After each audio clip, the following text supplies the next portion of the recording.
अस्सलाम वालेकुम, कैफे आज के लेक्चर का आगाज़ करते हैं। Lecture number 78। आज के लेक्चर में एक्सटर्नल कंफर्मेशन का टॉपिक हमने कंप्लीट किया है, उसको स्टडी करेंगे हम, उसके क्वेश्चंस डिस्कस करेंगे। अच्छा, पहले मुझे बताइए कितने स्टूडेंट्स ने पॉजिटिव कंफर्मेशन लेटर और नेगेटिव कंफर्मेशन लेटर की रीडिंग करके आए हैं?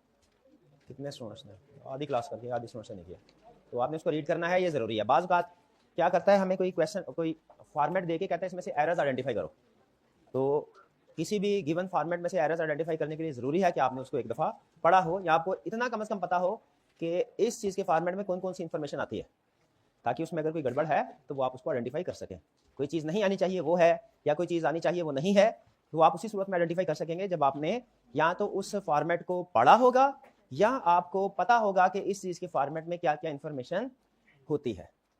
ठीक है जी, तो स्टार्ट करते हैं। कंफर्मेशन में से पहले कोई क्वेश्चन कंसेप्ट में से हो तो वो पूछ लीजिए जी। स्ट्रिंजेंट इंग्लिश का एक वर्ड है, इसका मीनिंग आप गूगल पे देखिए, इस ऑडिट का कंसेप्ट नहीं है, गूगल पे सर्च करिए स्ट्रिंजेंट जी। Please do not send remittance का मतलब ये है कि हम आपसे कंफर्मेशन लेटर का जवाब मांग रहे हैं। आप जब हमें जवाब दें तो उसमें सिर्फ ये बताएं कि आप बैलेंस से आपका बैलेंस एग्री करता है कि नहीं करता। अगर नहीं करता तो रीजन बताएं। पैसे नहीं भिजवाने। डू नॉट सेंड रेमिटेंस का मतलब है कि कस्टमर को हम कह रहे हैं कि आपने हमें पैसे नहीं भिजवाने। आपने शायद वो टेस्ट ऑफ कंट्रोल में 70% में पढ़ा था, रेमिटेंस एडवाइस। ठीक है, वो भी यही थे कि जब कोई कैश रिसीव या पे किया जाता है तो साथ ही इतला दी जाती है कि हमने कैश पे किया, तो हम कह रहे हैं रेमिटेंस ना भिजवाना। और की क्वेश्चन? टीमिंग एंड लेंडिंग है एक टाइप ऑफ फ्रॉड जो कि कैशियर करता है। कैशियर को जब डिफरेंट पार्टीज कोई अमाउंट जमा करवाती हैं, ये अमूमी तौर पे बैंक में कॉमन होता है, बैंकिंग सेक्टर में, कि कैशियर को एक पार्टी ने, मिस्टर ए ने पैसे जमा करवाए, उसने वो पैसे अपनी जेब में डाल लिए और अपने इस्तेमाल कर लिए, जो भी उसका पर्सनल यूज था। फिर इसके बाद पार्टी बी ने पैसे दिए, वो पार्टी ए के अकाउंट में रिकॉर्ड कर लिए, पार्टी सी के पैसे बी के अकाउंट में कर लिए, डी के पैसे सी के अकाउंट में, यानी एक की कलेक्शन दूसरे के, दूसरी की कलेक्शन तीसरे के, ताकि पार्टीज का बैलेंस भी साथ साथ मैच होता रहे। इस तरह का कैश फ्रॉड सिर्फ 2 सूरतों में पकड़ा जा सकता है, 3 सूरतों में पकड़ा जा सकता है इस तरह का। नंबर 1, जिस दिन सारे के सारे पार्टीज अपने पैसे वापस लेने के लिए आ गए, जैसे बैंक की एग्जांपल है, सारी की सारी पार्टीज अगर अपने पैसे लेने के लिए वापस आ जाए तो जाहिर है कुछ पार्टीज पैसे पूरे नहीं होंगे ना, कुछ के अकाउंट में तो फर्क होगा जो उसने पैसे जेब में रख के खर्च किए, तो वो पकड़ा जाएगा। लेकिन ऐसा होता नहीं है कभी भी, किसी भी, जैसे बैंक की अगर हम बात करें तो कभी भी ऐसा नहीं होता कि सारे अकाउंट होल्डर एक ही दिन पैसे वापस निकलवाने के लिए आ जाए, तो ये इसमें तो अमूमी तौर पे नहीं पकड़ा। दूसरा तरीका क्या होता है पकड़ने का, या जिसे पकड़ा जाता है, जब ऑडिटर कंफर्मेशन लेटर सेंड करता है। जब ऑडिटर कंफर्मेशन लेटर सेंड करे तो उसमें ऐसी पार्टी जिसने पैसे जमा करवाए थे लेकिन उसके पैसे उसने अपनी जेब में रख लिए, या ऐसी पार्टी जिसने पैसे जमा करवाए और उसके पैसे उसने किसी दूसरे के अकाउंट बराबर करने के लिए उसमें डाल दिए, जब उसको कंफर्मेशन लेटर जाएगा तो वो फौरन कहेंगे सर ये तो मैंने पैसे जमा करवाए थे, इसमें शो नहीं हो रहे, तब पकड़ा जाता है। और तीसरा तरीका होता है जब वो छुट्टी जिस दिन कर ले, वो पार्टी छुट्टी कर ले और छुट्टी वाले दिन किसी दूसरे बंदे को उसकी जगह पे बिठाया और वो बंदा पैसे लेने के लिए आ गया जिसने अभी कल ही जमा करवाए थे, तो जब वो पैसे मांगेगा, अगर कोई और वही कल वाला बंदा होता है ना जो फ्रॉड कर रहा है, वो देखता अकाउंट से पता चलता था इसके अकाउंट में पैसे कम है, उसने पास रखा होता है, वो किसी दूसरे कस्टमर के अकाउंट से पैसे निकाल के इसके बराबर करके इसको पे कर देता। लेकिन अगर कोई नया एम्प्लॉय होगा उसको तो नहीं सारी कहानी का पता होगा, वो तो उधर शोर मचा देगा भाई आपके अकाउंट में पैसे नहीं है, दूसरा पार्टी कहेगी मैं भी कल परसों जमा करवा के गया हूँ, भैया सुनने बात, कल परसों पैसे जमा करवा के गया हूँ, तो उसमें आइडेंटिफाई हो जाता है। In short, teeming and lending का मतलब क्या है, कैशियर जब एक पार्टी का कैश खर्च करके फिर दूसरे का पहले में, तीसरे का दूसरे में, इस तरीके से आई चलाई करता है, इसे टीमिंग एंड लेंडिंग फ्रॉड कहते हैं। ठीक है जी, और कोई क्वेश्चन? और कोई क्वेश्चन है? कोई भी इंफॉर्मेशन अगर आपको पता ना चले इसका क्या मतलब है, हाईली एडवाइज्ड गूगल पे जाइए, या बल्कि गूगल से भी बेहतर ऑप्शन है चैट जीपीटी पे जाइए और वहाँ पे सर्च कर लीजिए, ये कहीं ज़्यादा बेहतर ऑप्शन है। लेकिन आप ये काम नहीं करते और कहते हैं अच्छा कल सर से ही पूछ लेंगे टीचर से, तो एक दिन के लिए वो कंसेप्ट आपका डिले हो जाता है, ये बेहतर नहीं है, क्योंकि आपने असाइनमेंट वगैरह करनी होती है। एडवाइस मेरी आगे मर्जी आपके, काम करें ना करें जाहिर है आपका अपना फैसला है, दिल करे करे ना करे, मेरे को क्या बताना, मेरा काम था। तो आइंदा कभी कोई कंसेप्ट अगर समझ ना आए, कोई टर्म समझ ना आए, क्या बेहतर है, हाँ गूगल, या गूगल से भी बेहतर ऑप्शन है चैट जीपीटी पे जाएं और सर्च कर लें जी। और भी क्वेश्चन? चलिए अब चलते हैं हम क्वेश्चन नंबर 5 की तरफ। क्वेश्चन नंबर 5 रिप्रोडक्शन का क्वेश्चन, एक्सटर्नल कंफर्मेशन का। कह रहा है briefly explain as to how would you deal with this situation. How would you deal, इसका मतलब क्या होता है, कोर्स ऑफ एक्शन बताओ, कोर्स ऑफ एक्शन बताओ। और कोर्स ऑफ एक्शन का मतलब क्या है, प्रोसीजर्स भी बताओ, और क्या मतलब है इसका, इंपैक्ट ऑन रिपोर्ट भी बताओ। How would you deal with this situation where a debtor confirm a balance which is different from the amount appearing in the confirm. अच्छा, ये इंपैक्ट ऑन रिपोर्ट तब बताना है जब उस क्वेश्चन, उस कंसेप्ट में रेलिवेंट हो, अगर रेलिवेंट नहीं है तो जबरदस्ती इंपैक्ट ऑन रिपोर्ट नहीं बताना। कह रहा है डेटर ने कंफर्म किया balance which is different from the amount appearing in the confirmation request. बताइए, उसने ये तो बता दिया हमें कि डिफरेंस है बैलेंस, क्या ये बताया है स्पेसिफिकली कि डिफरेंस किस वजह से है, रीजन ऑफ डिफरेंस बताइए। जब स्पेसिफिक रीजन ऑफ डिफरेंस ना बताए तो जनरल सिर्फ इतना बता दे कि डिफरेंस है, तो हम क्या करते हैं, हमारी प्रोसीजर भी जनरल होगी तो उसमें जनरल प्रोसीजर बता देंगे कि ये करेंगे। ठीक है जी, क्लियर। इसमें चूंकि मेरा इस कंसेप्ट में इंपैक्ट ऑन बोर्ड नहीं है, कोई स्कोप लिमिटेशन स्टेटमेंट नहीं आती, तो रिक्वायर्ड नहीं है, लेकिन करना चाहे तो कर सकते हैं कि अगर हमें इससे पता चलता है प्रोसीजर परफॉर्म करने के दौरान में कि वाकई, क्योंकि तीन सिचुएशन होती है ना, या तो टाइमिंग डिफरेंस हो, या कंफर्मिंग पार्टी के रिकॉर्ड में स्टेटमेंट हो, या हमारे क्लाइंट के रिकॉर्ड। अगर इसमें आपने इंपैक्ट ऑन रिपोर्ट डिस्कस करना हो ना, तो आप आगे फर्दर ये डिस्कस, क्योंकि मार्क्स मुझे थोड़े से ज्यादा लग रहे हैं, तो उसमें आप ये लिख सकते हैं कि अगर हमारी कंफर्मिंग पार्टी के रिकॉर्ड में मिसस्टेटमेंट है, हम उससे सजेस्ट करेंगे करेक्ट करें, नहीं करेक्ट करती तो वो मिसस्टेटमेंट है, हम क्वालिफाइड या एडवर्स ओपिनियन एक्सप्रेस करेंगे, डिपेंड करता है इफेक्ट मटेरियल के बेसिस। क्लियर। और ये इस क्वेश्चन में प्रॉब्लम तो कोई नहीं है। अहम चीज कि जनरल पूछा है, प्रोसीजर भी जनरल होंगे। आगे चलते हैं। Question 6, in the course of verification of trade creditors of Mirpur Limited, you sent 15 positive confirmation to the suppliers. The results have been summarized as under. 3 suppliers confirmed the balance. 3 suppliers ने balance confirm कर दिया. You came to know that bulk of the sales of these suppliers is made to Mirpur Limited. आपको पता चला कि ज्यादातर sales इन्हीं 3 को की गई है।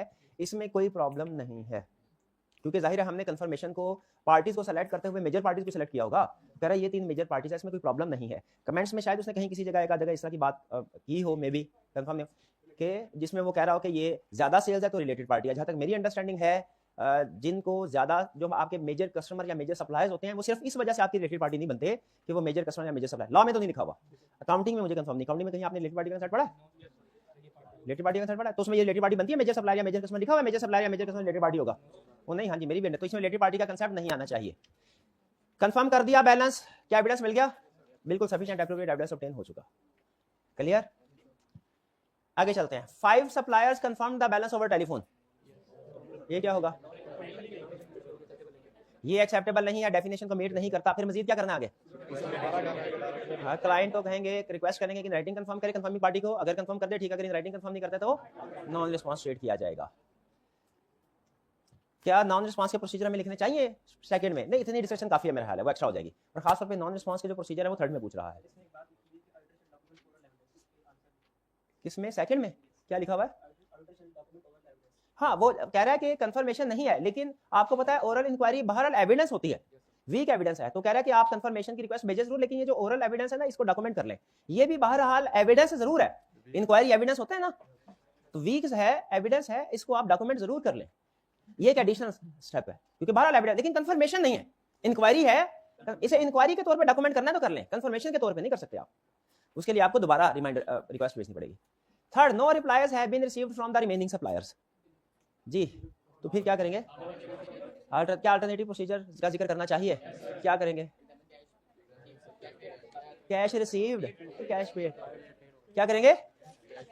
कैश पेड रिसीव्ड नहीं, क्यों? क्रेडिटर का केस है। आपको खास तौर पे मैंने बताया हुआ है कि आपने ये देखना है केस स्टडी में पॉजिटिव कंफर्मेशन है कि नेगेटिव कंफर्मेशन है, और डेटर को सेंड कर रहे हैं कि क्रेडिटर को कर रहे हैं, और इंटरम डेट पे कर रहे हैं कि फाइनल डेट पे। 3 चीजें बताइए ना, ये इनकी तसल्ली करके फिर आपने सोल्यूशन लिखना शुरू करना है, वरना गलत हो सकता है।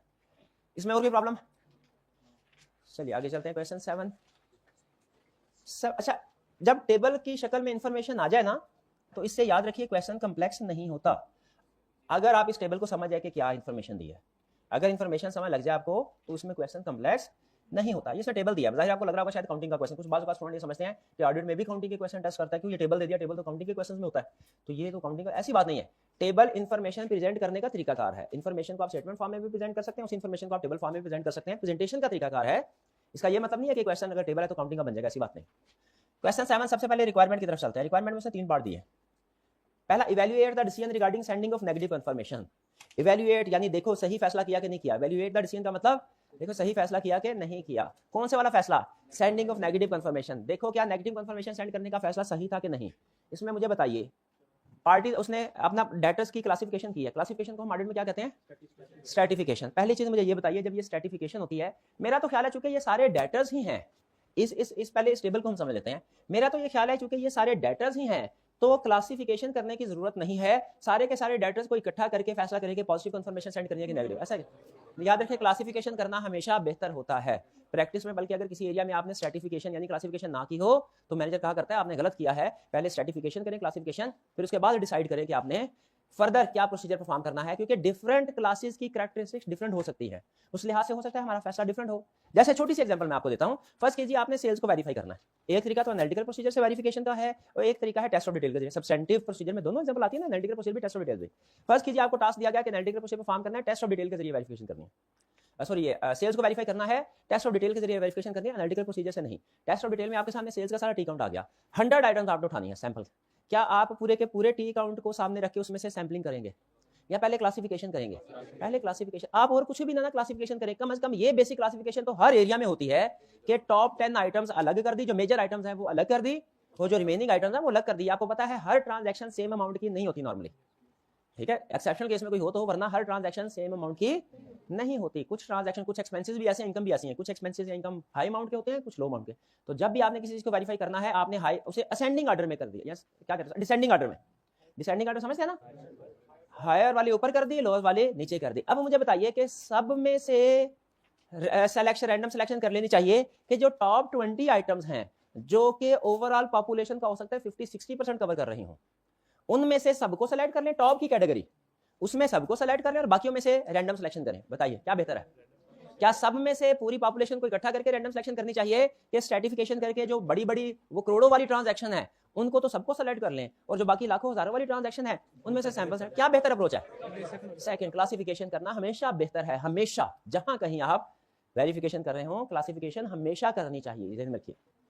तो यहाँ पे भी उसने क्लासिफिकेशन की अच्छा किया। अब मुझे बताइए हमने डिसीजन क्या हर क्लास का अलग अलग करना है कि इकट्ठा? अलग अलग करना है। और ये ऐन मुमकिन है कि किसी क्लास में हमारा डिसीजन हो कि इस कैटेगरी में हमें पॉजिटिव कंफर्मेशन सेंड करनी चाहिए और इस कैटेगरी में नेगेटिव कंफर्मेशन सेंड करनी चाहिए। कैटेगरी टू कैटेगरी डिसीजन करते जाएंगे, आगे बढ़ते जाएंगे। ये तरीकाकार समझ आ गया? अच्छा नोट कीजिए, रिक्वायरमेंट के अंदर उसने कहा है कि नेगेटिव कंफर्मेशन का डिसीजन एवेल्युएट कीजिए। इसका मतलब है जो हमने नेगेटिव कंफर्मेशन के बारे में डिसाइड करना है कि ये ठीक फैसला किया कि नहीं किया। पॉजिटिव के बारे में क्या कमेंट करना चाहिए? नहीं, क्योंकि रिक्वायरमेंट के अंदर जिक्र ही उसने नेगेटिव कंफर्मेशन का किया। और आपको पता है कंडीशन भी नेगेटिव की है। पॉजिटिव तो जब मर्जी कर लें, जिस केस में मर्जी कर लें, पॉजिटिव में प्रॉब्लम नहीं है। अच्छा ये मुझे बताइए, पहली चीज ये टेबल को समझ, क्योंकि इस तरह के और भी क्वेश्चंस वो पूछ सकता है आपसे, इवन इस चैप्टर में भी और कुछ दूसरे चैप्टर में भी। टेबल को समझना है सबसे पहले। जब कभी अगर एग्जाम में टेबल आता है, पहली चीज मैंने आपको बताई, आपने उसको देख के परेशान हरगिज नहीं होना। टेबल का मतलब ये नहीं कि कैलकुलेशन वाला क्वेश्चन आ गया, अकाउंटिंग वाला क्वेश्चन आ गया। टेबल का मतलब सिर्फ ये है कि उसने इन्फॉर्मेशन प्रेजेंट करने का तरीकाकार बदला है। अच्छा अब इसमें इन्फॉर्मेशन क्या दे रहा है? देखिए पहली चीज, क्या आपको ये पता चल गया ये डेटर्स का क्या सारा है? अब इस टेबल को हम समझ रहे हैं, इन्फॉर्मेशन क्या दे रहा है। नंबर 1 डेटर्स की इन्फॉर्मेशन दे रहा है। कैसे पता चला? ये ऊपर लिखा उसने ट्रेड डेटर। सर्कुलराइजेशन समरी का मतलब क्या है? एक्सटर्नल कंफर्मेशन सेंड किया था उसकी समरी है। पहले कस्टमर सेगमेंट यानी classes of customer, segment reporting पढ़ा देखा क्या, सुना कभी आप? सेगमेंट हिस्सा पार्ट कहता है टोटल डेटर्स को 4 हिस्सों में क्लासिफाई किया हमने। डिस्ट्रीब्यूटर्स अलग हैं, होलसेलर्स अलग हैं, हॉस्पिटल एंड क्लिनिक अलग, रिटेलर अलग। भाई टी है कोई उस टी काइंडली कहेगा कि इसके सेल चेंज करवा दे। तो 4 तरह के सेगमेंट्स हैं, यानी उसने अपने टोटल डेटर्स को 4 हिस्सों में डिवाइड किया है। कौन कौन से हिस्सों में? Distributor, wholesaler, hospital, retailer. आगे नंबर ऑफ कस्टमर्स है। इसका क्या मतलब है? वो बता रहा है कि इस कैटेगरी में कितने कस्टमर हैं, इस कैटेगरी में कितने कस्टमर, इस कैटेगरी में कितने, इसमें कितने। क्लियर? नंबर ऑफ कस्टमर आपके ख्याल में उसने क्यों इंफॉर्मेशन दी होगी? ताकि हम डिसाइड करें लार्ज नंबर के स्मॉल नंबर।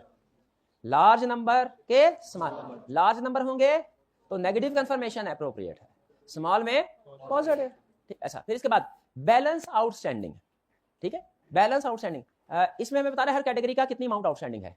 इससे भी हमें अंदाजा हो जाता है कि पार्टीज का बैलेंस जो है वो क्या होगा। जैसे कंप्लीट कंसेप्ट क्या था कि population consist of large number of small balances, या large number of small balances, या small number of large balances, उस कंडीशन के लिए। लेकिन आपको बैलेंसेस की तरफ जाने की जरूरत नहीं है, सिर्फ अगर नंबर ऑफ कस्टमर की बेस पे भी डिसीजन कर लें वो भी ठीक है कि ये स्मॉल नंबर है। जाहिर है ये total number of customer small है, जब डिवाइड करेंगे तो जो बैलेंस आएगा ना, बैलेंस वो लार्ज है।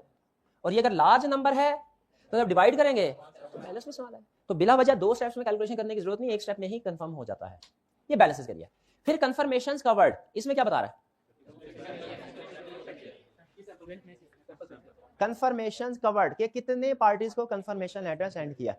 डिस्ट्रीब्यूटर के केस में 12 में से 8 को, होलसेलर के केस में 105 में से 30, 205 75, 130 50। क्लियर? अमाउंट कवर्ड, इसका क्या मतलब है कि ये जो 8 डेटा जिनको कंफर्मेशन लेटर सेंड किया है इनको अमाउंट टोटल कितनी कवर करते हैं। यानी अगर नंबर ऑफ पार्टीज की बेस पे फैसला करें तो वो है 12 कस्टमर को सेंड किया, 12 टोटल कस्टमर से 8 को सेंड किया, 105 टोटल कस्टमर से 30 को सेंड किया, 205 टोटल कस्टमर से 75 को सेंड किया, 130 टोटल कस्टमर 50 को सेंड किया। क्लियर?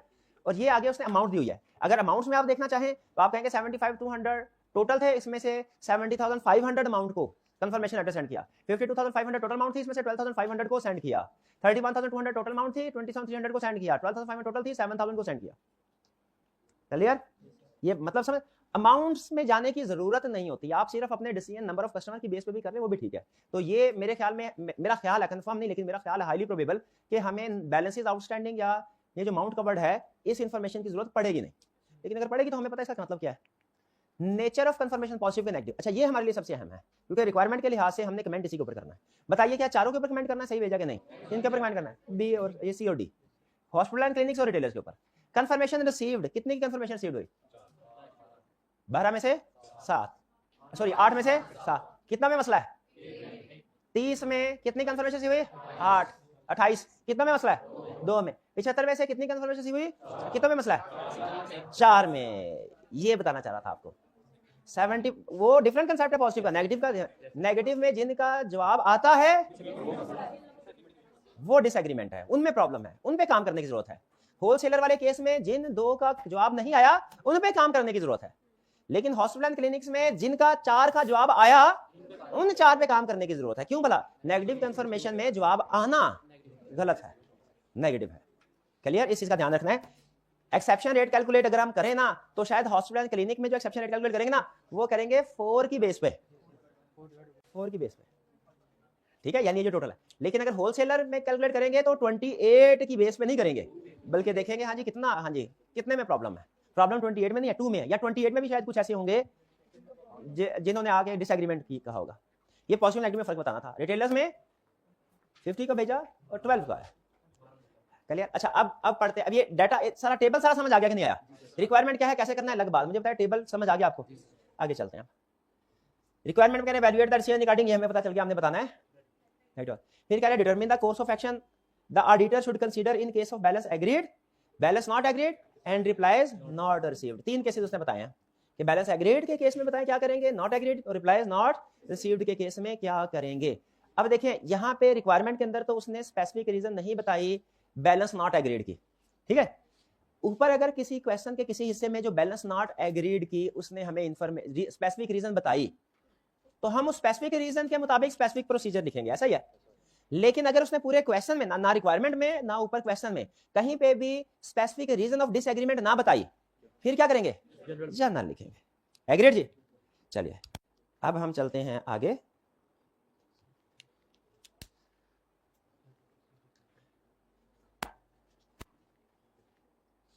सी में कह रहा है state the procedure that need to be performed in case of amount due from SDPL. Again अगर तो उसने एसडीपीएल की कोई स्पेसिफिकेशन बताई हुई उस स्पेसिफिकेशन के मुताबिक प्रोसीजर परफॉर्म करेंगे, वरना जनरली एसडीपीएल एक डेटर है तो डेटर के केस में जो प्रोसीजर हमने पढ़े हैं सब्सटेंटिव प्रोसीजर वो बता देंगे। भाई एग्रीड? यानी अगर क्वेश्चन के अंदर स्पेसिफिक इन्फॉर्मेशन हो, स्पेसिफिक इवेंट हो बताना ये चाह रहा हूं तो हमारा आंसर भी स्पेसिफिक होगा, लेकिन अगर क्वेश्चन में उसने जनरल इन्फॉर्मेशन दी है आंसर भी जनरल होगा। ये अक्सर स्टूडेंट क्या करते हैं, स्पेसिफिक इन्फॉर्मेशन जो गलती करते हैं, जिसकी वजह से बार-बार मैं जोर दे रहा हूं, स्पेसिफिक इन्फॉर्मेशन स्पेसिफिक इवेंट होता है लेकिन उसके बावजूद जनरल आंसर दे रहे होते हैं और मार्क्स नहीं मिलते। स्टार्ट करते हैं। कहते हैं audit of Sehat pharmaceutical limited is in progress based on previous experience with the client and initial test of control the auditor has assessed a low risk of material misstatement in area of debtors. Low को underline कर लें। ये उसने क्या information दिया वाला? एक condition हमारी नेगेटिव इन्फॉर्मेशन की पूरी कर दी। The data circulation sum depends the following information. अब ये इन्फॉर्मेशन दिया है, एनालिसिस क्या कह रहा है? 3 out of 7 confirmation received from distributors did not agree with amount standing in SPL's ledger। ये कौन सा वाला केस हो गया? Balance did not agree. क्या रीजन बताइए कि एग्री क्यों नहीं किया? तो जनरल हो गया, पक्की बात है। तो क्या करेंगे हम? आंसर भी लिखेंगे जनरल कि जब बैलेंस एग्री ना हो तो क्या प्रोसीजर परफॉर्म करें। मैं बस रिपीट नहीं कर रहा, आपको पता है वो प्रोसीजर, कल पढ़े थे हमने। फैसला हो गया। डिफरेंस जनरल बताया है, प्रोसीजर भी general. One of the distributor slim distributor SDPL आ गया, has gone into winding up. Winding up को अंडरलाइन करें। Balance receivable from SDPL is outstanding since last 1 year. यानी जाहिर है 1 साल से पैसे नहीं आ रहे थे। 1 साल सीफैप लेवल पे ना उसने सिर्फ इतना इंफॉर्मेशन बताई थी, एक पार्टी है उससे 1 साल से पैसे नहीं आए, आगे कुछ नहीं बताया। इसमें तो उसने फिर भी आपको बताया ना वाइंडिंग अप क्लियर, सिर्फ इतना बताया 1 साल से पैसे नहीं आए। तो स्टूडेंट ने क्या करना था?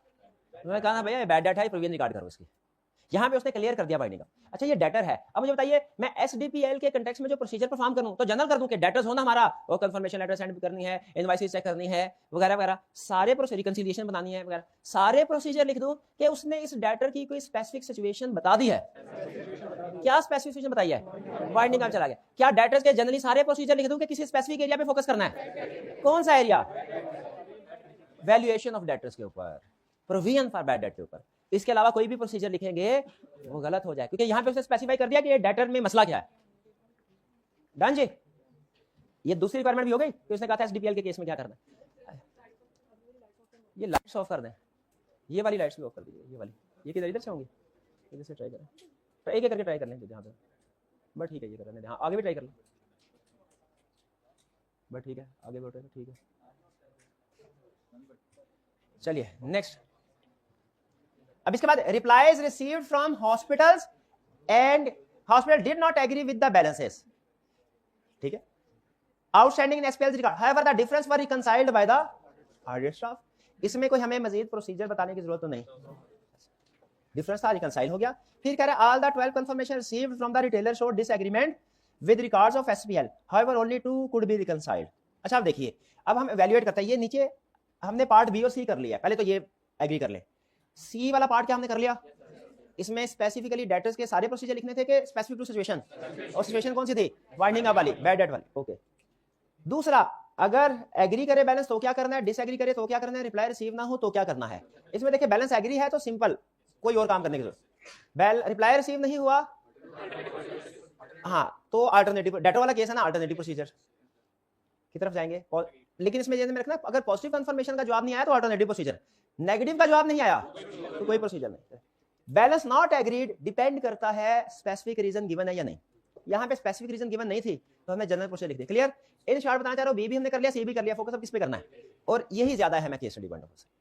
हमने हॉस्पिटल्स एंड क्लिनिक और रिटेलर्स के बारे में फैसला करना है कि positive confirmation sorry negative confirmation ठीक है नहीं। पहले देखिए हॉस्पिटल के बारे में नीचे इन्फॉर्मेशन दी है, बिल्कुल दी है, और रिटेलर के बारे में भी। थर्ड वाली हॉस्पिटल की है, फोर्थ वाली रिटेलर की है। अब क्या कह रहा है, reply receive from hospital did not agree with the balance outstanding in SPL record. 4 का जवाब आया, एग्री नहीं करता था, एक्सेप्शन हो गई, ओके। बाद में क्या है, difference for reconciled by the audit staff. इसमें आपकी मर्जी है। खुश स्टूडेंट कहते हैं सर इनिशियली एक्सेप्शन आई थी, एंड पे 0 हो गई तो हम एक्सेप्शन 0 लेंगे, क्योंकि वो तो रिकंसाइल हो गई है ना। ये आर्गुमेंट भी करेक्ट। कुछ कहते हैं नहीं सर एक्सेप्शन आइडेंटिफाई तो हो गई ना, तो हमें जितनी एक्सेप्शन आइडेंटिफाई हो गई है उसी की बेस पे कैलकुलेशन करनी चाहिए। ये भी करेक्ट। क्योंकि हम एज ऑडिटर स्केप्टिसिज्म के साथ काम करने के आदी हैं तो हम 4 के साथ ही चलते हैं कि इनिशियली जो आ गया इसी को एक्सेप्शन के लिए यूज करेंगे। अब हमने क्या करना है, देखिए पहली कंडीशन क्या थी, population consist of large number of. बताइए क्या हॉस्पिटल एंड क्लिनिक में ये बात साबित होती है? ये लार्ज नंबर है 205। कैसे पता चला लार्ज नंबर है? कंपैरेटिवली अगर इसको कंपेयर करें, कल जो केस स्टडी की थी, में क्या था 2350 उसके साथ कंपेयर करें ना तो फिर 205 स्मॉल बन जाता है। लेकिन अगर 30 के साथ 12 के साथ कंपेयर करें तो इसलिए मैंने आपको बोला कि मैं आपको कोई अमाउंट परसेंट नहीं बता सकता कि इतनी पार्टीज कम होगी, आपने कंपैरेटिव एनालिसिस करके डिसाइड करना है। तो ये तो इसका मतलब पहली कंडीशन पूरी होती है नेगेटिव कंफर्मेशन की। दूसरी कंडीशन कौन सी थी? Low risk. क्या उसने क्वेश्चन के अंदर बता दिया लो रिस्क है? दूसरी भी स्पेसिफिकली पूरी हो रही है, स्पेसिफिकली। तीसरी कौन सी है? लो एक्सेप्शन रेट इज। अब एक्सेप्शन रेट कैलकुलेट करना है, कैसे कैलकुलेट करेंगे? 4/75 या 71/75? 4/75, क्योंकि नेगेटिव कंफर्मेशन के जवाब ही उनका आता है जो डिसएग्रीमेंट होते हैं। कितने परसेंट आया? 5.3। अब कितने बेंचमार्क किया, कंपेयर किसे कर? 15। हाई या low? Low exception rate is expected. Low exception rate है, इसका मतलब है ये भी कंडीशन पूरी हो गई। अब फोर्थ कंडीशन के बारे में जिक्र नहीं है। सोल्यूशन में क्या लिखेंगे, याद रखिए सोल्यूशन का तरीकाकार। आप लिखेंगे कि negative confirmation in this category, पहले कैटेगरी की हेडिंग दे देंगे हॉस्पिटल एंड क्लिनिक, लेकिन negative confirmation in this case is appropriate because following conditions are met. 3 condition जो क्वेश्चन में क्लियरली हैं वो बताएंगे। Population consist of small large number, bracket में लिख दीजिएगा 205। दूसरा रिस्क इज लो, ब्रैकेट में लिख दीजिएगा गिवन इन क्वेश्चन। तीसरा लो एक्सेप्शन रेट, ब्रैकेट में कैलकुलेशन शो करवा दीजिएगा 5% जितनी भी आती है। और फिर लिखना है it is assumed that following 4 condition is also met. Auditor is not aware of any circumstances that confirming party will disregard request. ये तरीकाकार होगा सॉल्व करने का, यानी जो कंडीशन क्वेश्चन में फुलफिल हो रही है वो भी लिखनी है। कुछ स्टूडेंट्स ये वाली खा जाते हैं कि सर लिखा तो हुआ है क्वेश्चन, तो बताना है उसको कि ये हमने पढ़ के फैसला कर रहे हैं। और जो क्वेश्चन में नहीं लिखी हुई उसकी अजम्पशन भी लिखनी है। तो समझ रहे हैं कैसे? एक लिख के तो नहीं कर, आपको याद है ये आपको क्वालिफिकेशन ऑफ ऑडिटर डिस्क्वालिफिकेशन वाले केस में भी बताया था कि अगर दो मसले हो ना, स्पाउस से शेयर होल्डर, स्पाउस से डायरेक्टर, तो फिर दोनों को कमेंट करना है। सिर्फ एक डिस्क्वालिफिकेशन वाली चीज कमेंट करके ये नहीं कहना ऑडिटर की अपॉइंटमेंट नहीं हो सकती। याद है कि नहीं ये बात? उसी तरह यहाँ पे भी आपने चारों कंडीशन जो क्लियरली बताई है वो एज गिवन क्वेश्चन की इंफॉर्मेशन का रेफरेंस देके, जो नहीं बताई वो अज्यूम करके। डन जी। अब रिटेलर्स में बताइए हेडिंग देके सबसे पहली चीज मैंने क्या क्या लिखूंगा? पॉपुलेशन फैसला करें। 12 क्लियरली स्मॉल है, 205 क्लियरली लार्ज है, 105 और 130 का ये दरमियानी है। लेकिन ये अगर 12 के साथ कंपेयर करें तो आप कहेंगे कि सर ये लार्ज है 130, 205 के साथ कंपेयर करें तो ये समाज। तो कलेक्टिव जजमेंट लगाइए, कलेक्टिवली आपके ख्याल में ये 130 क्या है? Large number. ठीक है, मेरा भी ये ख्याल, ये थोड़ा सा जजमेंट है इसमें। देखिए 12 और 205 के बारे में क्लियर डिसीजन है, लेकिन जो दरमियान की अमाउंट में जजमेंट है, तो ये चूंकि 205 के ज्यादा करीब है तो हम इसको लार्ज नंबर के साथ चलेंगे। ये कंडीशन भी पूरी हो गई। अब दूसरा एक्सेप्शन रेट, रिस्क भी लो है, एक्सेप्शन रेट क्या है? 12, अर्थात दो इसमें से रिकंसाइल हो गए थे तो एक्सेप्शन रेट के लिए 12 को यूज करेंगे, 10 को, दोनों ठीक है, 10 के साथ करें वो भी ठीक है, 12 के साथ करें वो स्केप्टिसिज्म। तो मैं जरा एडवर्स वाली सिचुएशन लेके चलता 12 के साथ। अमूमी तौर पे डिसीजन में फर्क नहीं पड़ता जब इस तरह का जजमेंट हो। तो एक्सेप्शन रेट क्या होगा? कैलकुलेट करें। 12 डिवाइडेड बाय 50 कितना आया? 24। बेंचमार्क क्या था? 15। हाय शाबाश। तो इसमें इसका मतलब है यहाँ पे नेगेटिव कंफर्मेशन एप्रोप्रिएट थी, यहाँ पे नेगेटिव कंफर्मेशन एप्रोप्रिएट क्यों नहीं है? Because exception rate is high, exception rate की कैलकुलेशन करेंगे। डन। ये है इस तरह के क्वेश्चंस को अटेम्प्ट करने का तरीका। ये अच्छा क्वेश्चन है, इसको मार्क कर लीजिएगा। कभी रिवीजन करनी हो ना तो इस क्वेश्चन के ऊपर भी कीजिएगा। अच्छा, इस क्वेश्चन में और प्रीवियस क्वेश्चन में क्या फर्क है भला? ये क्वेश्चन नंबर 8 में, प्रीवियस क्वेश्चन में भी उसने हमें डिफरेंसेस दिए थे, इस क्वेश्चन में भी है, लेकिन इस क्वेश्चन में क्या है? हाँ, अब ये पढ़ते हैं इसको। इसमें उसने कमेंट्स दिए हुए, स्पेसिफिक कमेंट्स दिए हुए। Requirement, evaluate the evidence obtained. बताइए क्या एविडेंस सही ऑब्टेन कर लिया है? कोई कमी बेशी रह गई है तो पूरा करें। Evaluate the evidence obtained, check करिए एविडेंस सही ऑब्टेन कर लिया। जी जी जी, कोई प्रॉब्लम है? कंफर्मेशन की टाइप भेजने से पहले डिसाइड करते हैं। उस वक्त हमें एक्सेप्शन रेट कैसे पता चलता है? पिछले क्वेश्चन में आते हैं, पास्ट एक्सपीरियंस की बेस पे। ठीक है। दूसरा एक क्वेश्चन का यह कि सर एक्सेप्शन रेट हम कंफर्मेशन भेजने से पहले डिसाइड करते हैं ना, तो वो कैसे पता चलेगा? पास्ट एक्सपीरियंस की बेस पे। पास्ट एक्सपीरियंस की बेस पे, पास्ट एक्सपीरियंस को करंट ऑडिट में यूज कर सकते हैं ना। दूसरा कुछ स्टूडेंट पूछते हैं कि सर अब कंफर्मेशन भेज तो दिया नेगेटिव या पॉजिटिव, अब साबित हो भी क्या रिटेलर को गलत भेजी थी, तो ये क्यों कर रहे हैं? क्यों कर रहे हैं? हाँ, एक तो अगर मजीद इसमें कुछ काम करने की जरूरत है वो कर लें, और दूसरा नेक्स्ट ईयर के लिए हम अलर्ट हो जाए। वैसे इसके ऊपर नेगेटिव, इस वक्त अगर इस साइड की बात करें, नेगेटिव कंफर्मेशन के ऊपर कमेंट करना ऐसा ही है जैसे कोई टीम मैच खेल के हार जाए, उसके बाद मैच के बाद भी तो कमेंटेटर कमेंट्री करते हैं ना कि भाई ये फैसला सही था, ये फैसला गलत था। ये हम उस कमेंटेटर का रोल प्ले कर रहे हैं कि जो उसने ऑडिट करना था कर दिया, हम उसके बाद रिव्यू में कमेंट कर रहे हैं कि यहाँ पे क्या होना चाहिए था, क्या नहीं होना चाहिए था। तो अगर हम क्वालिटी कंट्रोल रिव्यूअर है तो हम कहेंगे भाई यहाँ पे हॉस्पिटल वाले में तुमने ठीक कर लिया, ठीक है, पहले बैटिंग का फैसला तुमने ठीक कर लिया, लेकिन जब तुम रिटेलर में पहुंचे ना, ओपनर्स तुमने सही नहीं भेजे। ये उस तरह का फैसला है, हॉस्पिटल में ठीक और रिटेलर्स में एप्रोप्रिएट नहीं है। भाई मिसाल दिया करो ना, टाइम मेरा ना जाया करवाया करो ना, मैं मिसालें देना छोड़ दूंगा। ठीक है। क्वेश्चन 8। अच्छा, अब पढ़ते हैं requirement. Evaluate the evidence obtained and describe the steps if any which the audit team में perform in respect of the about debtors. क्या कह रहा है कि इवैल्यूएट करो, एविडेंस सही ऑब्टेन हो गया कि नहीं, और जहां पे कोई कमी बेसी कसर रह गई है तो बताओ कि अब टीम को क्या करना चाहिए। अच्छा, पहले मुझे बताइए क्या 3 डेटास हैं, कलेक्टिवली प्रोसीजर बता दें कि हर डेटा का अलग अलग बताएंगे। You are the audit manager in a firm of chartered accountants during the audit of client for the year ended 31st December 2019. इसको अंडरलाइन करें। The audit team has prepared the following schedule to summarize the response from 3 debtors. 3 debtors से जवाब आया है और ये काम करना है।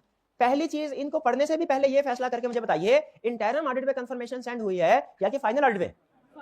फाइनल ऑडिट पे। तो शुक्र है हमें इंटरम ऑडिट के प्रोसीजर नहीं लिखने पड़ेंगे, लेकिन अगर इंटरम ऑडिट में भेज देता ना तो अच्छा था। कैसे अच्छा था? ज्यादा नंबर मिल जाते, वो तो इजी कंसेप्ट था रिप्रोडक्शन का। अब 3 डेटर्स हैं, तीनों डेटर्स को वन बाय वन एनालाइज करना है। पहला debtor A, balance year and में कितना था? 5 लाख। पार्टी ने कितना कंफर्म किया? 5 lakh. Confirmation was received through client की प्रॉब्लम है, सेंड में क्लाइंट हो या रिसीविंग में क्लाइंट हो, दोनों सूरतों में ये इनडायरेक्ट हो जाएगी। कंफर्मेशन की डेफिनेशन को मेट नहीं करता। हम क्या करेंगे? क्लाइंट से रिक्वेस्ट करेंगे कि वो दोबारा, क्योंकि इसमें रिस्क होता है, क्या कहते हैं वो, बॉल रिकॉर्ड टेम्परिंग का। रिकॉर्ड टेम्परिंग, रिकॉर्ड के क्लाइंट जब आपके पास आपको लेके आएगा ना आपके पास, वो हो सकता है चेंज कर दे, उसमें एड्रेस चेंज कर दे, बैलेंस चेंज, कुछ चेंजेस कर सकता है जो डॉक्यूमेंट क्लाइंट के थ्रू आएगी। पहले में क्लियर, पता चल गया कौन सा प्रॉब्लम है, कौन से वाला, इनडायरेक्ट रिस्पॉन्स वाला। इसको अटेम्प्ट कर लेंगे अब। बी 800 बैलेंस भेजा, कंफर्म भी किया डेटा ने 800, फिर क्या हुआ, confirmation was received after many follow-ups with the client, कई दफा फॉलोअप किया, फिर कंफर्मेशन आई, ठीक है प्रॉब्लम आई जरूर, लेकिन एंड पे हमें मिल गया फॉलोअप, तो कोई नहीं, बाज़ बात ऐसे भी लोग होते हैं बार बार फॉलोअप करें फिर वो जवाब देते हैं, यहां तक कोई प्रॉब्लम मुझे नहीं लग रही यहां तक। फिर क्या कह रहा है, however audit team has come to know that the confirming party had not received the confirmation request. मसला पहले नहीं था, मसला अब है। जहन में क्या आता है कि भाई जब उसने रिसीव ही नहीं किया, रिप्लाई कैसे आ गया, थोड़ा मजीद सोचते जाए इसी लाइन पे, अगर रिसीव ही नहीं किया रिप्लाई आ गया है तो रिप्लाई उसने नहीं भेजा, फिर किसने भेजा, सोचते जाए, मैनेजमेंट ने भेजा। मैनेजमेंट ने जब गलत जवाब भेजा तो इसका मतलब क्या हुआ, इंटेग्रिटी पे डाउट क्रिएट हो गए। क्लियर, ठीक है। अब आपने इसको लिंक करना है रिस्क ऑफ फ्रॉड के साथ, लिंक करना है इंटेग्रिटी के साथ, और फिर बताना है हम हमारा दूसरे एविडेंस जो मैनेजमेंट से रिसीव किया उस पर भी डाउट क्रिएट हो गए, हम ज्यादा प्रोसीजर परफॉर्म करेंगे, रिस्क ऑफ फ्रॉड बढ़ गया, एक्सट्रीम केस में विड्रॉ भी कर सकते हैं। ये 3-4 पॉइंट्स लिखने के। क्लियर, 2-3 पॉइंट हमारे ऊपर आ गए थे, 3-4 पॉइंट हमारे स्पार्ट बी में आ गए। सी बैलेंस एट ईयर एंड 500 है, बैलेंस कंफर्म्ड बाय डेटर 150,000 है। अगर कमेंट वाला खाना खाली होता है ना, या इसके ऊपर लिखा होता है नो कमेंट, तो मैं कौन सा वाले प्रोसीजर लिखता, जनरल। डिसएग्रीमेंट का केस है, जनरल वाले प्रोसीजर लिखता। लेकिन यहां पे नोट कीजिए डिसएग्रीमेंट है तो सही 350 का, आगे उसने कोई स्पेसिफिक रीजन बताई हुई है, कह रहा है consignment of rupees 500 was shipped on 27 दिसंबर 2000। बिल्कुल ठीक है, 5 लाख आया जरूर था सामान 5 लाख का, but goods of 350,000 were returned subsequent two year and. लेकिन 350,000 की चीजें सब्सीक्वेंट टू ईयर एंड, इसमें रिटर्न को अंडरलाइन कीजिए। आपको हमेशा एडजस्टिंग इवेंट की एग्जांपल से बताता रहा हूं, क्या उसमें ये एग्जांपल थी सब, हाँ, रिटर्न ऑफ डिफेक्टिव। अच्छा, ये नहीं बताया कि रिटर्न गुड इन्वेंटरी डिफेक्टिव है, तो भाई अंडरस्टूड है क्या, डिफेक्टिव इन्वेंटरी ही रिटर्न होती है, डिफेक्टिव इन्वेंटरी ही बताया नहीं, नोट कीजिए। एग्जाम में वापस आके स्टूडेंट कहता है सर उसने कहां बताया था डिफेक्टिव, मैं तो कहा गुड इन्वेंटरी, अगले साल की सेल ने कुछ भी नहीं करके आया मैं, तो ये सोचना ठीक है, स्केप्टिसिज्म की तरफ गया भाई, नहीं बताया ठीक है, नहीं बताया, गुड भी हो सकती है डिफेक्टिव, लेकिन हमने स्केप्टिसिज्म के साथ चलना होता है। स्केप्टिसिज्म क्या कहता है कि यहाँ पे डिफेक्टिव का चांस ज्यादा है। अब हमने क्या प्रोसीजर पर स्पेसिफिक रीजन आ गई, अब जनरल डिसएग्रीमेंट के प्रोसीजर नहीं लिखने, अब क्या लिखेंगे, एनआरवी ऑफ इन्वेंटरी के प्रोसीजर, सेल्स को रिवर्स करने का रिकमेंडेशन, ये लिखेंगे। एडजस्टिंग इवेंट है, खास तौर पे इसमें वैल्यूएशन ऑफ इन्वेंट कैसे कंफर्म करेंगे, ये inventory write down, defective inventory NRV क्या है, कैसे कंफर्म करेंगे, कैसे कंफर्म करेंगे, सारे अपना मोबाइल निकाल लें, साइड पे जाएं, चैट जीपीटी आदत बना ले अपनी, और वादा करें आज जितना टाइम फेसबुक पे गुजारूंगा उतना ही टाइम चैट जीपीटी पे भी गुजारूंगा, वादा करें, वादा करें। मेरे भाई ने एक असूल बताया था जिंदगी में मुझे, वो बाज़ बात ऐसा बड़ों के असूल जो होते हैं ना, वो होते हैं एक एग्जांपल के लिए, लेकिन और बहुत सी जगहों पे अप्लाई होते हैं। तो मस्जिद वाले आए घर के मस्जिद चंदा के लिए, तो मैंने उन्हें पैसे घुस दिए, तो भाई ने कहा कितने पैसे दिए, मैंने कहा इतने, उसने केबल वाले को कितने देते हो, इतने, उन्होंने कहा आइंदा कम से कम जितने केबल वाले को देते हो ना मस्जिद उतने पैसे देने, ठीक है। ये कसूर, मैंने कहा अच्छा ठीक है, हम इंसान, इसे मैंने क्या समझा, मैंने कहा अच्छा हम इंसान है, गुनाह हो ही जाते हैं, तो आइंदा जब कभी कोई गलत काम हुआ, गुनाह हुआ ना, तो बदले में कम से कम अपनी तरफ से हिसाब लगा के उतना ही सवाब का काम भी जरूर करना है। तो फेसबुक तो आपने नहीं छोड़नी, वो तो आपको एडवाइस करना ही बेकार है, वो कर ही नहीं रहा, लेकिन जितना टाइम फेसबुक वगैरह पे, सिर्फ फेसबुक नहीं, वो तो एक सिंबल है ना, फेसबुक वगैरह पे आप टाइम जाया करते हैं, यूट्यूब भी उसमें शामिल है और बाकी भी टिकटॉक जो भी स्नैपचैट जो भी है, उतना ही चैट जीपीटी पे भी टाइम लगाना है। कहां पहुंच गया, इधर से पूछे, how to ensure NRV of inventory as auditor, how to ensure NRV of inventory as auditor, और देखिए कि आपको प्रोसीजर बताता है कि नहीं बताता, और प्रोसीजर सही है कि नहीं, प्रोसीजर सही है कि गलत है। किसी इंसान में आप अगर ये देखना, अगर आप मुझ में ये देखना चाहते हैं ना मेरे में अच्छी बातें कौन सी हैं, आपको मेरे में अच्छी बातें नजर आएंगी, ऐसा है। अगर मेरे में ये देखना चाहते हैं मेरे में गलत बातें कौन कौन सी हैं, वो भी नजर आएंगी, हर इंसान में होती है, मेरे में भी है, वो भी नजर आएंगे। ये डिपेंड करता है मेरे में क्या नजर आता है, डिपेंड करता है आप क्या देखना चाहते हैं। तो जीपीटी की अगर गलतियां निकालने की कोशिश करेंगे ना, भाई स्ट्रॉबेरी में कितने आर होते हैं बताओ जरा, है 2 है, तो वो हो सकता है कि ऐसा होता है ना बाजू बात कि 5+2 कितने हैं, 2+1, छोटी मोटी गलतियां, लिमिटेशंस है, तो उससे ये अंदाजा निकालने के गलत बताता है, वो गलत ये भी कुछ बता सकता है। लेकिन अगर आप उससे सही काम लेना चाहे, सही काम भी ले सकते हैं, डिपेंड करता है आपका मकसद क्या है, आपने उसको गलत साबित करना है ना कि भाई ये सारी टेक्नोलॉजी गलत है, उसकी भी एग्जांपल मिल जाएंगी, लेकिन आपने अपने प्रोफेशन के लिहाज से उसे काम लेना है, काम भी ले सकते हैं। तो भैया कुछ लिखा कि नहीं लिखा उसने, हाँ, अब इसको आगे लिख लें, आगे एक और प्रॉम्प्ट देनी चाहिए, simplify in short and simple language या short and simple sentence of grader 4। Grader 4 की वर्ड है। ग्रेडर 4 का मतलब क्या होता है, जैसे 4 क्लास के बच्चे, चौथी क्लास के बच्चे को समझाते हो ना, मेरे को वैसे छोटे छोटे सेंटेंस समझाओ। फोर्थ ग्रेडर की इंग्लिश अगर आप आई कैप के एग्जाम में यूज करेंगे एक्सेप्टेबल है, एक्सेप्टेबल है। आपको उसमें भी हो सकता है मुश्किल बात, ठीक है। यूएसए का की चौथी क्लास जो है ना, वो हमारी 12वीं क्लास से भी अलग हो सकता है, मतलब लैंग्वेज है। तो भाई बता रहे हैं छोटे छोटे करके। हाँ जी, तो आइंदा आपको सब्सटेंटिव प्रोसीजर में कहीं पे मसला, बल्कि पूरे ऑडिट में कहीं पे मसला हो, अगले दिन का इंतजार नहीं करना। भाईजान स्ट्रिंजेंट का लफ्ज आइंदा अगर आ गया ना, अगले दिन का इंतजार नहीं करना, सोच कर लेना। क्लियर जी? एनआरवी के प्रोसीजर इन एंट्री के नहीं थे, देखे वही है, सही बता रहा है, डायरेक्टर के तो नहीं बता रहा। चले लाइट्स ऑन कर दें, वापस आ जाएं। अब है भाई 14, अच्छा 14 के मजीद हम केस स्टडी द्वारा प्रैक्टिस करते रहेंगे। आपको असाइनमेंट में साथ साथ प्रीवियस चैप्टर के क्वेश्चंस भी दे रहा हूं, प्रैक्टिस कर रहे हैं ना? हाँ, उसमें कोई अगर प्रॉब्लम समझ में ना प्रॉब्लम हो, दोस्तों के साथ शेयर कीजिए, ठीक है, एक दूसरे के साथ शेयर कीजिए, डिस्कशन कीजिए, ब्रेनस्टॉर्मिंग कीजिए। जीपीटी एग्जांपल है, उधर जाके पूछ ले इसमें क्या होगा, और मुझसे भी पूछ ले क्लास में। आइंदा मैं पूरा देखिए, पूरा क्वेश्चन आपको पता है, वॉल्यूम 2 का हर क्वेश्चन डिस्कस नहीं हो सकता क्लास में, ठीक है, जितना टाइम। तो आइंदा हम जब मैं क्लास में आपसे पूछा करूं ना कि कोई क्वेश्चन तो नहीं है, तो आपने कहना सर वो जो दूसरे चैप्टर की होम असाइनमेंट थी उसमें क्वेश्चन है, उसमें पूरा क्वेश्चन मैं डिस्कस नहीं करूंगा, लेकिन आपके सामने वो क्वेश्चन डिस्प्ले कर दूंगा, जो प्रॉब्लम होगी पूछ लीजिए, वो सिर्फ प्रॉब्लम डिस्कस करेंगे, पूरा क्वेश्चन नहीं। और अब आप इस काबिल हो ही गए, आपको अंदाजा भी हो गया कि किसी भी केस स्टडी में सारी की सारी केस स्टडी मुश्किल नहीं होती, उसमें भी 70-80% हो जाती है, 20-30% में प्रॉब्लम आती है। तो हम फोकस्ड रह के प्रिपरेशन करेंगे। आपको जो प्रॉब्लम है, जिस क्वेश्चन में जो प्रॉब्लम है, सिर्फ वही क्वेश्चन और वही प्रॉब्लम पूछें। क्या ये तरीका ठीक है? या पूरी केस स्टडी होनी चाहिए सॉल्व? पूरी केस स्टडी मुनासिब नहीं है भाई, आपका टाइम भी जाया होगा। आप नहीं, बिल्कुल ठीक है, नहीं। अब आपने ये काम करना है। हाँ, मैं टीए भाई से रिक्वेस्ट करता हूँ कि पिछले सेशन की जो वीडियो है वो निकाले, 3-4 सेशन की, कभी कोई केस स्टडी डिस्कस, कभी कोई, तो उसमें जो केस स्टडी की डिस्कशन है वो अलग करके आपको दे दे, जो जो आप देखना चाहें वो उधर से देख, ये ठीक है? चलिए, अब आपने देखनी है सारी केस स्टडीज। हाँ जी, लेकिन कोशिश यही करना है पहले खुद से देख लें, जैसे खुद का काम जो था, आप काज में हाकाज, सुना है ना? खुद की केस स्टडी सॉल्व की हुई ना, वो अंडरस्टैंडिंग ज्यादा डीपर होती है और ज्यादा अरसे तक प्रोलॉन्ग होती है, ज़हन में रहती है।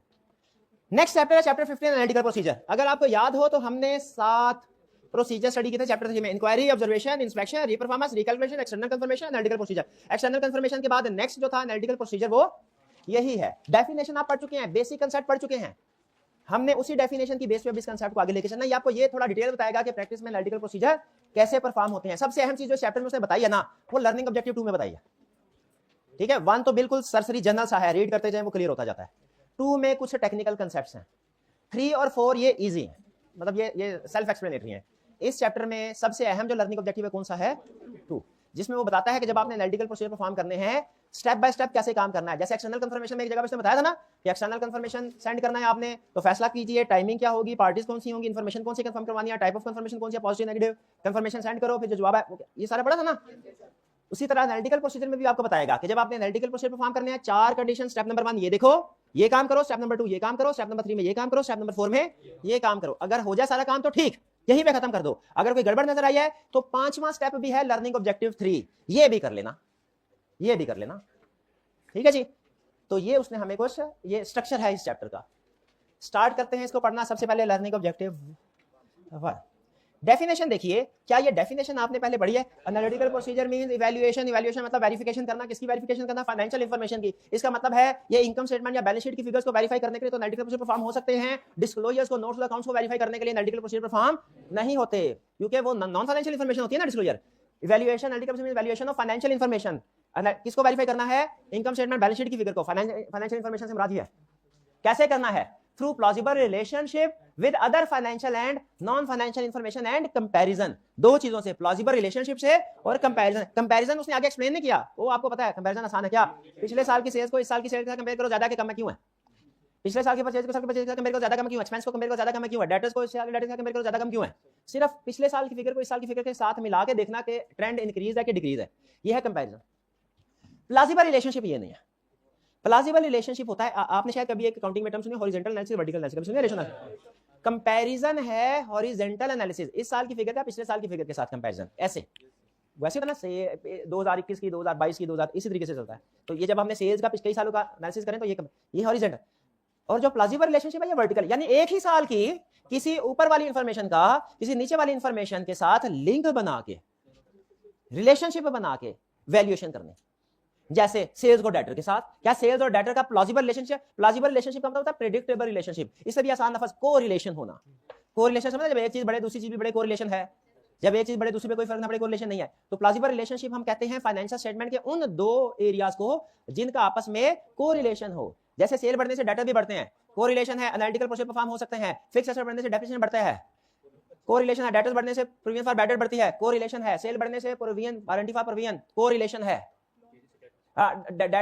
लोन बढ़ने से इंटरेस्ट एक्सपेंस बढ़ता है, प्लॉजिबल रिलेशनशिप है। ये है प्लॉजिबल रिलेशनशिप। लेकिन इसमें नोट कीजिए, ये रिलेशनशिप है फाइनेंशियल इंफॉर्मेशन का दूसरी फाइनेंशियल इंफॉर्मेशन के साथ। है इसी साल में, पिछले साल में नहीं गया। कंपैरिजन नहीं है। कंपैरिजन में और प्लॉजिबल रिलेशनशिप में फर्क समझ आ रहा है? कंपैरिजन है इस साल की सेल को पिछले साल की सेल, कंपैरिजन इस साल की सेल को इस साल के डेटर के साथ लिंक करो। प्लॉजिबल इस साल के इंटरेस्ट एक्सपेंस को पिछले साल के इंटरेस्ट एक्सपेंस के साथ, इस साल के इंटरेस्ट एक्सपेंस को इस साल के लोन के साथ, प्लॉजिबल रिलेशनशिप। लेकिन ये है प्लॉजिबल, जिसको आप वेरीफाई करेंगे वो तो हमेशा फाइनेंशियल इंफॉर्मेशन ही होगी, डेफिनेशन में लिखा है। लेकिन जिसके साथ रिलेट करेंगे ना, वो फाइनेंशियल भी हो सकती है, वो नॉन फाइनेंशियल भी हो सकती है। इंटरेस्ट को लोन के साथ फाइनेंशियल विद फाइनेंशियल, डेटर्स को सेल के साथ फाइनेंशियल विद फाइनेंशियल। लेकिन अगर मैं आपसे कहूं क्या पेरोल एक्सपेंस में नंबर ऑफ एम्प्लॉइज में प्लॉजिबल रिलेशनशिप है? नंबर ऑफ एम्प्लॉइज बढ़ेंगे, पेरोल एक्सपेंस बढ़ेगा, सिंपल। क्या ये फाइनेंशियल का दूसरे फाइनेंशियल के साथ प्लॉजिबल रिलेशनशिप बन रहा है कि फाइनेंशियल का दूसरे नॉन फाइनेंशियल के साथ? नॉन फाइनेंशियल के साथ, समझ रहे हैं? लेकिन याद रखें, डेफिनेशन वायलेट नहीं हो रही। जहां उसने कहा था ना वैल्यूएशन ऑफ फाइनेंशियल इंफॉर्मेशन है, क्यों? क्योंकि जिसको वेरीफाई कर रहे हैं ना सैलरीज को, वो फाइनेंशियल ही है। जिसके साथ रिलेशनशिप बना रहे हैं वो फाइनेंशियल भी हो सकती है, नॉन फाइनेंशियल भी। क्लियर हुआ? मजीद नीचे एग्जांपल फिर कह रहा है, analytical procedure also include investigation if actual values are significantly different from. यानी कहता है अगर आपने एनालिटिकल प्रोसीजर से, आपके ख्याल में फर्ज कीजिए सेल्स होनी चाहिए 25 मिलियन, क्लाइंट ने रिकॉर्ड किया 30 मिलियन, तो क्लाइंट से पूछना, आपका प्रोसीजर यहां पे खत्म नहीं हो गया।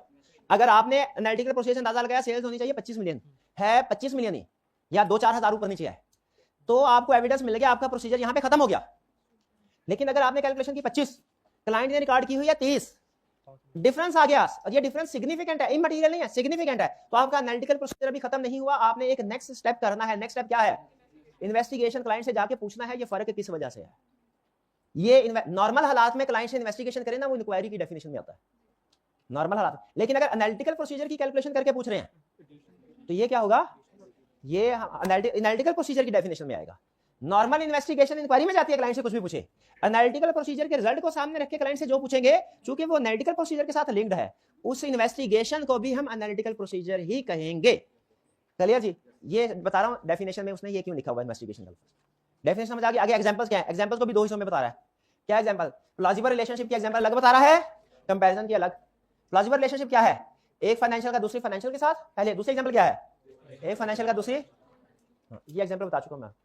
कंपैरिजन में कहता है आप इस साल की फिगर को कंपेयर कर सकते हैं लास्ट ईयर के साथ भी, कंपेयर कर सकते हैं बजट के साथ भी, कंपेयर कर सकते हैं कंपेटिटर के साथ भी, कंपेयर कर सकते हैं इंडस्ट्री के साथ भी। 4 एग्जांपल्स हो गए। कंपैरिजन में क्या कर सकते हैं आप?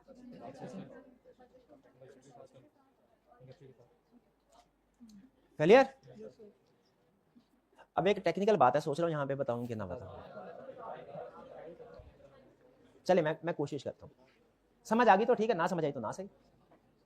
हमने ये स्टडी किया था, ऑडिटर जो प्रोसीजर परफॉर्म करता है वो 1, 2, 3 बड़ी कैटेगरीज होती है। रिस्क स्टेजेस या phases of obtaining evidence. Types 7 हैं, कैटेगरीज या फेजेस 3 हैं। Risk assessment procedure, test of control, substantive procedure. शाबाश। रिस्क असेसमेंट प्रोसीजर की एग्जांपल्स थी, किसी को याद है?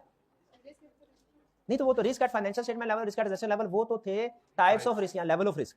Examples of risk assessment, example of risk नहीं पूछ रहा, एग्जांपल ऑफ रिस्क नहीं पूछ रहा, examples of risk assessment procedure पूछ रहा हूं। हाँ शाबाश। Inquiry, observation, inspection, analytical procedure. Correct. यहाँ पे एनालिटिकल प्रोसीजर है, इसको ध्यान में रखिए। सब्सटेंटिव प्रोसीजर की डेफिनेशन याद है? शाबाश। वो procedure direct statement. Substantive procedure की भी एग्जांपल्स थी, वो याद है क्या थी? टेस्ट और डिटेल और एनालिटिकल प्रोसीजर। यहाँ पे भी बाकियों को ब्लर कर दें, यहाँ पे भी एनालिटिकल प्रोसीजर है, इसके ऊपर फोकस कीजिए। रिस्क असेसमेंट प्रोसीजर की एग्जांपल्स में भी एनालिटिकल प्रोसीजर था, सब्सटेंटिव प्रोसीजर के एग्जांपल में भी एनालिटिकल प्रोसीजर है। इससे हमें सबक क्या मिलता है कि एनालिटिकल प्रोसीजर के डिफरेंट यूजेस हैं। एनालिटिकल प्रोसीजर के डिफरेंट यूजेस हैं। आप एनालिटिकल प्रोसीजर को स्टार्ट ऑफ द ऑडिट भी परफॉर्म कर सकते हैं, ड्यूरिंग ऑडिट भी, एंड ऑफ द ऑडिट भी। Risk assessment normally start of the audit होता है, substantive procedure normally during audit है, test of control substantive procedure during audit, और एंड ऑफ द ऑडिट भी जब पार्टनर ने ओवरऑल रिव्यू करना होता है ना, उस वक्त भी एनालिटिकल प्रोसीजर परफॉर्म कर सकता है। ओवरऑल तो अभी हमने नहीं पढ़ा, ये नहीं कर। क्या आप इन एग्जाम्पल्स को सामने रख के प्लॉजिबल रिलेशनशिप और कंपैरिजन आप बता सकते हैं कि अगर एनालिटिकल प्रोसीजर को रिस्क असेसमेंट के, अच्छा देखिए ये हम डिस्कस हो गया कि एनालिटिकल प्रोसीजर रिस्क असेसमेंट के तौर पे भी यूज हो सकता है, सब्सटेंटिव प्रोसीजर के तौर पे भी यूज होता है, एग्रीड ना, इसमें तो कोई डिबेट नहीं है। आप बता सकते हैं अगर एनालिटिकल प्रोसीजर को रिस्क असेसमेंट के तौर पे यूज करें तो हम प्लॉजिबल रिलेशनशिप करेंगे कि कंपैरिजन?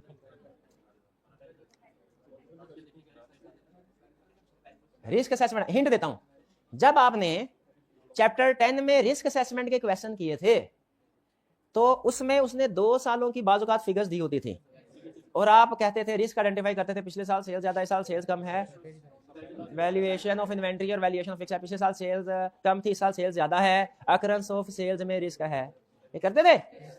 रिस्क असेसमेंट में भी एनालिटिकल प्रोसीजर, सवाल फिर से सुने, कंसेप्ट बिल्ड होगा इसे, रिस्क असेसमेंट में भी एनालिटिकल प्रोसीजर है, सब्सटेंटिव प्रोसीजर में भी एनालिटिकल प्रोसीजर है। यहां पे एनालिटिकल प्रोसीजर की 2 बड़ी एग्जांपल कैटेगरीज बता रहा है। सवाल मेरा यह है, रिस्क असेसमेंट करते हुए कौन सी कैटेगरी यूज होती है?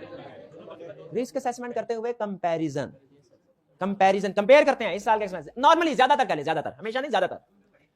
और सब्सटेंटिव प्रोसीजर परफॉर्म करते हुए कौन से वाले पढ़ेंगे? Plausible relationship. भाई समझ रहे हैं कि नहीं समझ रहे? रिस्क असेसमेंट करते हुए ज्यादातर एनालिटिकल प्रोसीजर की कौन सी कैटेगरी यूज होती है? कंपैरिजन। और सब्सटेंटिव प्रोसीजर परफॉर्म करते हुए ज्यादातर प्लॉजिबल रिलेशनशिप। यानी इससे एग्री करते हैं। मैं चले इसी लर्निंग ऑब्जेक्टिव 1 यहीं पे खत्म करते हैं, जल्दी करने की जरूरत कोई नहीं है, ठीक है, भाग नहीं करते हैं, इंशाल्लाह सिलेबस भी टाइम पे 20 के लगभग ही खत्म होगा। लेकिन मुझे एक चीज बताइए, लर्निंग ऑब्जेक्टिव 2 नहीं पढ़ा, लेकिन 1 कितने यूजेस बताए उसने? 3।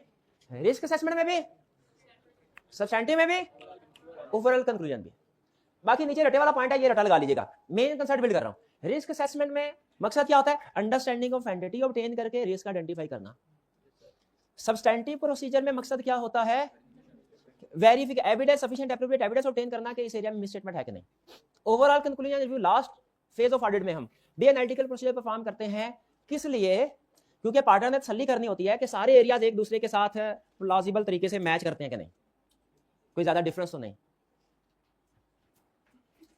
ये जो सब पॉइंट्स हैं ये रटे वाले पॉइंट्स हैं, समझ आ जाए तो अच्छी बात, ना समझ आए। मेन कंसेप्ट में जो चाहता हूं यहां से जो आगे चलेगा, जो इस पूरे चैप्टर की जान है, वो ये एनालिटिकल प्रोसीजर क्या है, डेफिनेशन पढ़ लिया हमने, बस आखिरी क्वेश्चन के बाद लेक्चर खत्म, पढ़ लिया। एनालिटिकल प्रोसीजर के यूजेस 3 हैं, रिस्क असेसमेंट, सब्सटेंटिव, ओवरऑल। नीचे आई क्या अगर रटा पूछे तो रटा बता दीजिए। सवाल मेरा सिर्फ इतना सा है, इस चैप्टर में आगे आप तीनों यूजेस पढ़ेंगे, 2 यूजेस पढ़ेंगे या 1? हिंट दे देता हूं, अगर कोई एनालिटिकल प्रोसीजर का यूज आप ऑलरेडी पढ़ चुके हैं वो यहां पे नहीं पढ़ेंगे, और अगर नहीं पढ़ा तो फिर पढ़े। कितने स्टूडेंट्स का ख्याल है तीनों पढ़ेंगे? कितनों का ख्याल है 2 पढ़ेंगे? कितनों का ख्याल है सिर्फ 1 पढ़ेंगे? अच्छा, 1 वाले भी है लेकिन 2 वाले ज्यादा हैं, थोड़े से ज्यादा, 60-40। यहां पे 2 पढ़ेंगे। रिस्क असेसमेंट प्रोसीजर चैप्टर 10 में, एनालिटिकल प्रोसीजर से रिस्क असेसमेंट कैसे करेंगे चैप्टर 10 में पढ़ चुके हैं। किस सवाल में आपको याद है? कुछ क्वेश्चन में इनकम स्टेटमेंट बैलेंस शीट देता था, कुछ में नहीं देता था। जिसमें इनकम स्टेटमेंट बैलेंस शीट होती थी उसमें हम एनालिटिकल प्रोसीजर रेशियो वगैरह के जरिए ये पढ़ चुके हैं। इस चैप्टर में नहीं पढ़ना। ये एनालिटिकल प्रोसीजर का यूज एज सब्सटेंटिव प्रोसीजर हमने इस चैप्टर में पढ़ना है। एनालिटिकल प्रोसीजर का use as overall conclusion overall ये पढ़ना है। अब जरा सुनिए, ये वापस आए, ये तो डेफिनेशन वगैरह बता रहे हैं ना, ये तो लग, ये कौन से वाला यूज इसमें से? यूज हेडिंग समझ रहे हैं? हेडिंग से जब कंसेप्ट बिल्ड होना शुरू हो जाए ना, समझ रहे हैं, आपकी ग्रिप आ रही है। Use of analytical procedure as, ये दूसरे वाला यूज है। 4th वाला कौन सा है? Use in forming overall conclusion. तो क्वेश्चन मेरा ये है कि ये 2nd वाला हो गया, ये 3rd वाला हो गया, 2 ही पढ़ने थे। ये क्या चीज है? ये लर्निंग ऑब्जेक्टिव 2 का वो प्रोसीजर है जो कभी परफॉर्म होता है, कभी नहीं होता। अगर सब्सटेंटिव एनालिटिकल प्रोसीजर ये परफॉर्म करने से सब कुछ ठीक हो जाए, फिर ये प्रोसीजर, फिर हमें कोई फर्दर इन्वेस्टिगेशन की जरूरत नहीं होती। ये असल में सब्सटेंटिव प्रोसीजर का हिस्सा है। लेकिन अगर सब्सटेंटिव प्रोसीजर परफॉर्म करते हुए कोई गड़बड़ सामने आ रही हो तो क्या हमें उसे इन्वेस्टिगेट करना चाहिए? उस सूरत में ये परफॉर्म करते हैं। ये कभी करते हैं, कभी नहीं करते। आप शायद जब इसकी वो हेडिंग देखेंगे, इसमें इफ का लफ्ज आया होगा, कहीं इफ का लफ्ज आया, कहीं इफ का लफ्ज, इफ के लफ्ज में भी कंसेप्ट है, ठीक है। ये कहां था? हाँ, ये analytical procedure also includes investigation, learning objective 3। कह रहा है learning objective 2 also includes learning objective 3 if कोई सिग्निफिकेंट डिफरेंस सामने आ जाए। Clear ji?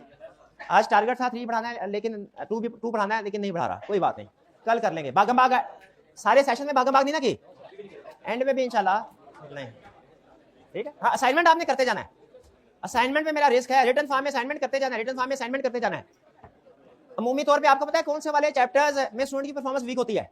एंड में एक तो दूसरे सब्जेक्ट्स का जोर बड़ा होता है, पेंडिंग लेक्चर्स वगैरह का, हाँ, और दूसरा कह रहे होते हैं बस अब लेक्चर खत्म हो जाए सारे, फिर एक दफा रिवीजन शुरू करेंगे। नहीं करनी, ये काम नहीं करना, नहीं रिवीजन करनी है, लेकिन रिवीजन के के ऊपर अपने असाइनमेंट को डिपेंडेंट नहीं करना। असाइनमेंट रोज का रोज अभी भी करनी है। असाइनमेंट कर रहे हैं आप लोग? कल की असाइनमेंट की रिटन फॉर्म में निराश कर दिया आप लोगों ने, कोई बात नहीं, आज से कर लें, आज से, ठीक है जी। चलिए आज का लेक्चर यहाँ खत्म करते हैं हम। अल्लाह हाफिज।